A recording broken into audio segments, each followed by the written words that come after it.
Hello everyone, Michelle here from the Creative Cove. Thanks for joining me today. So today is a fun little revamp on these little pumpkins I got from garage sale for $1 each. They have the, your typical little style pumpkin. They're kind of cute on there already, but I wanted to upcycle them into something different. I wasn't 100% sure where I was going to go with these. This was kind of an experimental for me. I'm just removing all the old bits, and then I thought I'd just start painting them white and see where it would take me. So in the end of this video, I kind of ended up doing something a little spooky Halloween, and I also did some basic fall, so you can spin them around and use the creepy Halloween side at Halloween time. Otherwise, you can just use them for fall decor. So I'm just using some Fusion mineral paint here, and I love this paint. I use it on a lot of things. It will take a few coats to cover these, but I put a single coat on and then realized I want to do something a little different. So I work with paper a lot, if you've been following me for a while. So I decided to use up some really old book pages that are kind of the paper that is very absorbent. It's an old paper. There's not a lot of matte medium in this paper. So it's not glossy at all. And I thought it would absorb this glue really well. So I did 50% water, 50% glue. And I decided to cover all three of these pumpkins in this broken paper. So the glue is a little bit grungy looking because I still had a little bit of black paint in my brush. But I'm kind of going for the grungy, rough look here. So as I'm applying this paper down, I make sure it's fully saturated, and then I just push it into the texture of the pumpkin to make sure I maintain those grooves and that illusion of a pumpkin underneath. And I basically coat the whole thing in one coat. And as you can see, this paper is really old. It falls apart easy, it rips easy, and I'm loving that. I really love the direction of text going in different areas, different directions, and the edge of the paper that was white with no text on it is also exposed in this, which I really like. So you can see as the glue absorbs into the paper, it turns this really nice kind of patina brown. And I really like that look. So I was gonna go with this. And then I kind of go off in another tangent a little later when I try a couple of other experiments and realize what I want to do. So you'll need glue, water, paper, tin foil, clay, dollar store clay, air dry clay, and some paint and some tissue paper as well for the if you want to make one of these along with me. You do need some supplies, but majority of the supplies are really, really cheap, which is what I'm after in these videos, just upcycling things with what I might have on hand. So in some instance, I tried with the clay. In other instance, I just used paper. And in other instances, I used tinfoil. So we'll have some fun playing with these. So I do the top coat first, and then I let it dry, and then I'll flip it over and do the other side so that when it's drying, it's not going to stick to my table. So here it is all covered. Go back and hide any spots I might have missed. And I just love how these dried. This is it dry here. So it's got some really beautiful color to it. Some kind of vintage vibe for these type pumpkins. So I just end up doing the bottom. Here's the other one. So I'll show you how I do some of the bottom. Make sure that all the edges of the paper are sealed down, that nothing's sticking up. And I basically just use my brush and my finger to achieve this by shoving the paper right into those grooves. If you use enough water in your glue, your paper will mold much easier. This is pretty thick paper. Like I said, it's a pretty old book. So it's printed on some old paper. It's not that thin, shiny stuff that we get in books today. And it's very easy to manipulate once it's wet. And I basically just make sure I get all those grooves again, go right up to the edge so that the whole pumpkin is covered.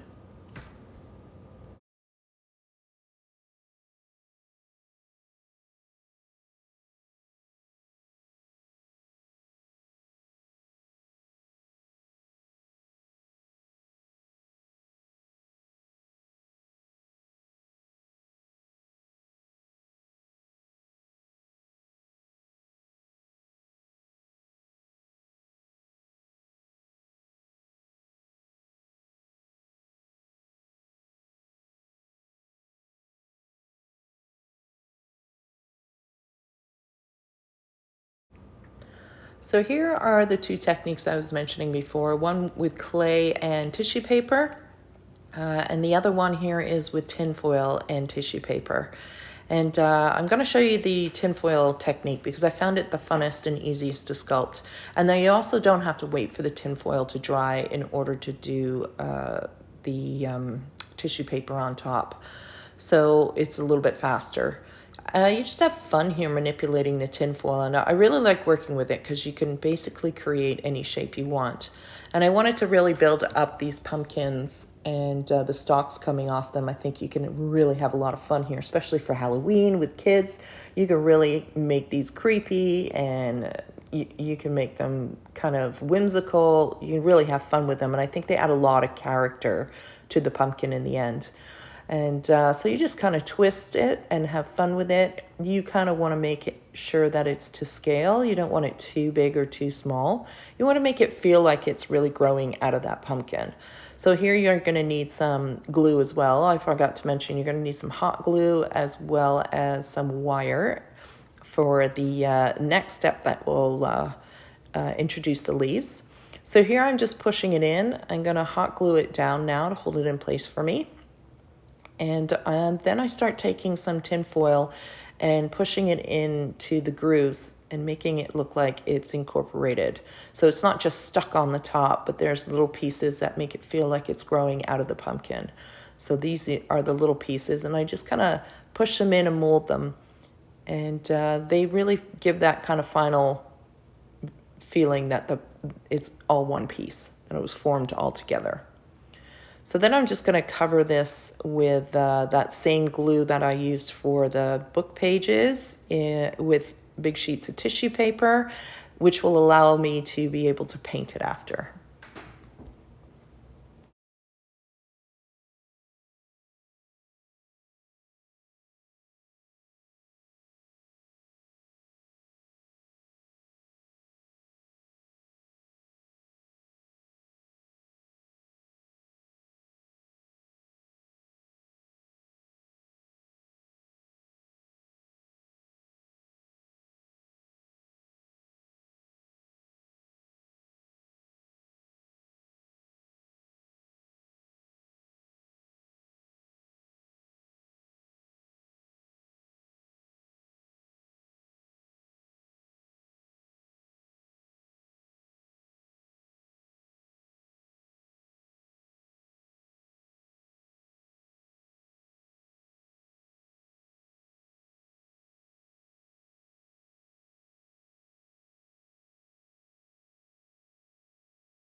So after a few coats of tissue paper, and I want to start putting a little bit of wire in. This is just some Michael's wire I got. I think it's like a 22 gauge. It's very flimsy and thin, but it was perfect for this project.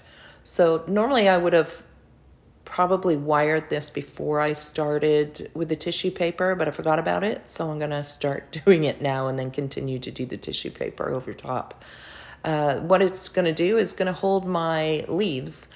So I want some leaf vines growing out of this, and then I want to twirl them kind of like little vines that are spindles coming off the top of the pumpkin as well.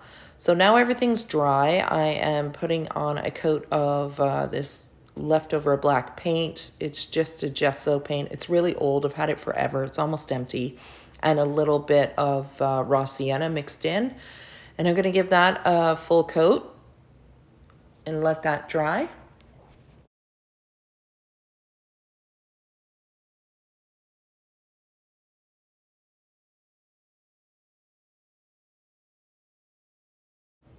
So that's had a chance to dry, which didn't take very long. But now I want to do the leaves. So I think it's fun to kind of go through your stash and see what books you have, old books that you can cut up.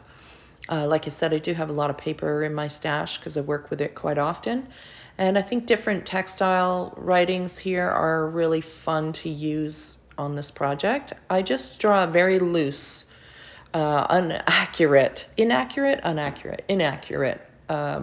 drawing of a pumpkin leaf because I just want it to be whimsical. I'm not worried about super details here. I do different sizes as well, and I do a couple of sheets at the same time so that I have more than one.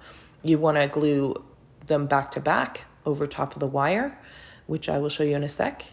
And then you also want to cover them in that glue so that when they dry, you can manipulate them a little bit and make them all curly and gnarly and fun. So I do a couple of different ones here, and I really enjoyed doing this part.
So now that they're dried, and I forgot to film a little bit of me dry brushing some of the gold on top of the stock. It's just a bronzer that I use.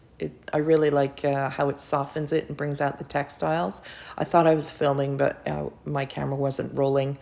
It's just any color metallic you have or anything you want to tone the black down with.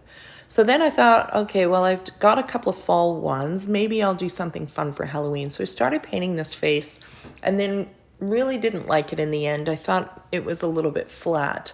So you can see the clay sitting there on my desk. I decided to introduce some clay over top of it. So this part's kind of redundant, just like the painting the pumpkin white to begin with. But I wanted to leave all this stuff in. I didn't want to edit it out because I wanted you to see that there is a creative process to everything. So don't doubt yourself when you start something and you think, oh, I don't like that. It's a quick fix. You can always go right back over things and change them. Nothing's ever permanent in the crafting world, I always say to myself. So I'm painting this on, and I think I'll start trying to give it depth or whatever with some grays, and realize I just really don't like it much. So I end up pulling out the clay and building up a little bit of form to his face, kind of creating some eyebrows and things like that. You don't have to do this part, but I thought it'd be kind of fun to showcase the fall side of the pumpkin, and then at Halloween, the week of Halloween, or whenever you decide you like to decorate for Halloween, just spin him around and then he's got this really creepy Halloween face, which is kind of a 2-for-1 deal. So here's a little bit of the gray going in. I'm trying to create a little bit of depth here, and in the end I just really not happy with it. So you'll see the next step with the clay.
Now the clay is all dried, and again, it's just the cheap dollar store clay, so it's pretty brittle.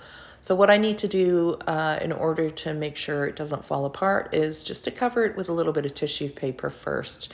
I didn't want to go straight into the book page because the book page is much thicker, and the harder I push on the brush to soften the book page paper, the more likely I'll break the clay. So the tissue paper is very easy to manipulate and cover the whole face first. So I don't even let that dry before I go back over with the book page, and then I make sure that I bring out all those sculpted features with the paintbrush and wrap those papers tight to those details.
So the very last step is just to start rubbing in some different paints and inks here to bring out some details in his face.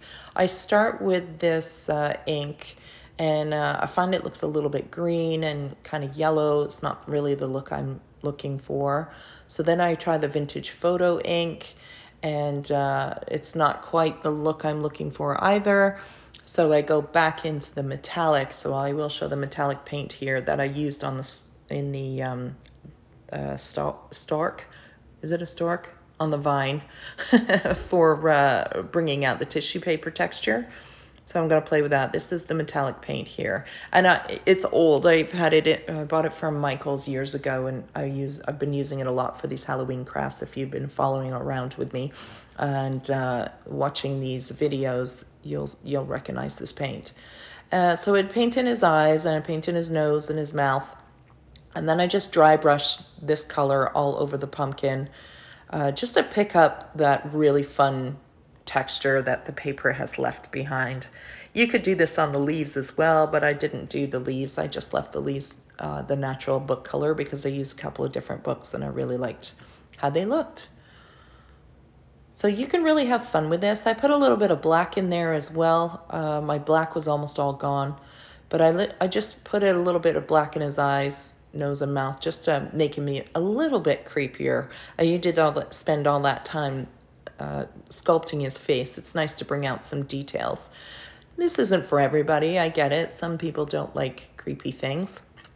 But for Halloween, it is fun to just kind of come out of the shell a little bit with some creepy stuff. So I was quite pleased with the way he turned out in the end. And like I said, you can use the one side for fall and the other side for Halloween. Lots of fun.